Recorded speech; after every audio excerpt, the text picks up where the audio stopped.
Kisah nyata hewan buas tak mau memakan daging keturunan Rasulullah.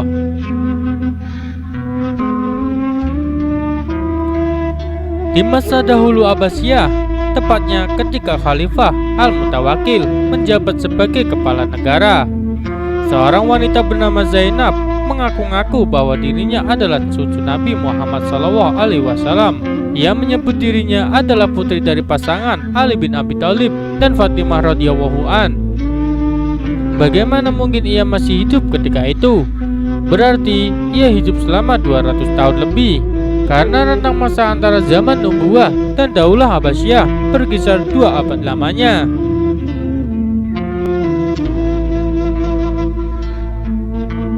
Meskipun pengakuannya ini tidak masuk akal, tetapi di tengah masyarakat, Zainab merupakan orang yang cukup berpengaruh.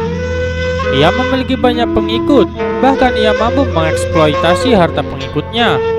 Maka Khalifah Al-Mutawakkil pun mengeluarkan perintah untuk mengundangnya ke istana. Kamu ini seorang gadis dan Rasulullah telah wafat ratusan tahun yang lalu.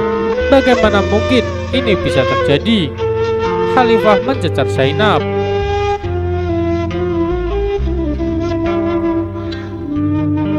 Kemudian Zainab berkata, sesungguhnya Rasulullah mengusap kepalaku dan berdoa kepada Allah untuk mengembalikan masa mudaku setiap 40 tahun sekali. Masih belum yakin dengan jawaban yang tidak masuk akal ini, Khalifah Mutawakkil mengumpulkan masyayikh, para tetua, keturunan Ali bin Abi Thalib, putra-putra Al-Abbas, segenap warga Quraisy, dan memberitahu mereka perkara Zainab yang sangat kontroversial. Dan kemudian mereka pun menyebutkan sebuah riwayat bahwa Zainab telah wafat.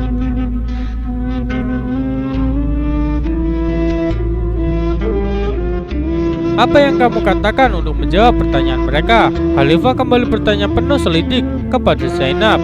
Itu riwayat palsu dan keji, karena sesungguhnya privasiku terjaga dari pengetahuan orang-orang. Bahkan mereka tidak tahu tentang kehidupan dan kematianku. Zainab mematahkan tuduhan itu dengan penuh percaya diri.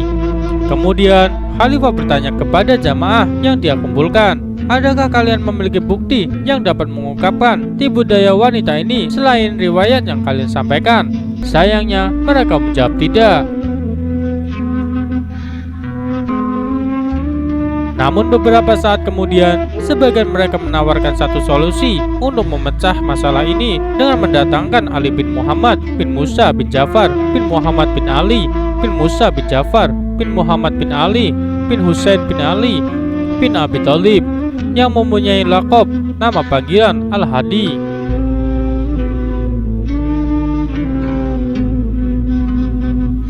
Setelah disampaikan kepadanya apa yang sedang terjadi, Al-Hadi pun menegaskan bahwa Zainab putri Ali sudah lama meninggal dengan menyebutkan tahun, bulan, dan hari kematiannya.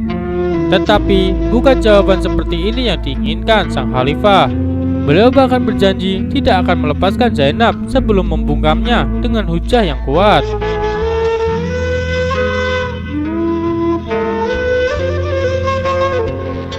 Jika benar dia adalah anak Fatimah, akhirnya Ali Al-Hadi kembali bersuara, berusaha mengungkapkan tipu daya Zainab dengan mengajukan sebuah tantangan. Sesungguhnya jasad keturunan Fatimah tidak akan dimangsa oleh hewan-hewan buas. Maka datangkanlah hewan buas kepadanya dan lemparkan ia di tengah kerumunan hewan buas itu. Tidak, teriak Zainab yang raut wajahnya tertiba berubah ketakutan. Ini hanyalah cara agar dia bisa membunuhku. Kenapa tidak kamu saja yang melakukannya? Katanya berusaha membela diri.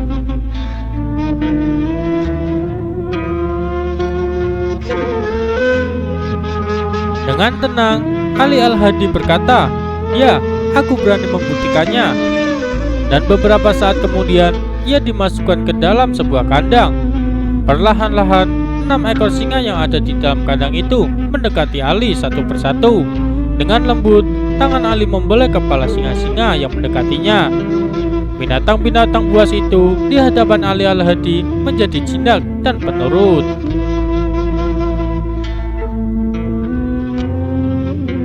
Begitu melihat Ali keluar dari kandang dengan selamat dan dilihatnya dengan mata kepala sendiri, sebuah pemandangan yang langka.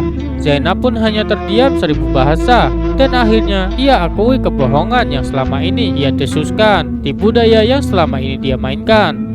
Masyarakat yang mengetahui kejadian ini menjulukinya dengan sebutan Zainab Al-Khazabah. Sekian dari kisah ini. Wassalamualaikum warahmatullahi wabarakatuh.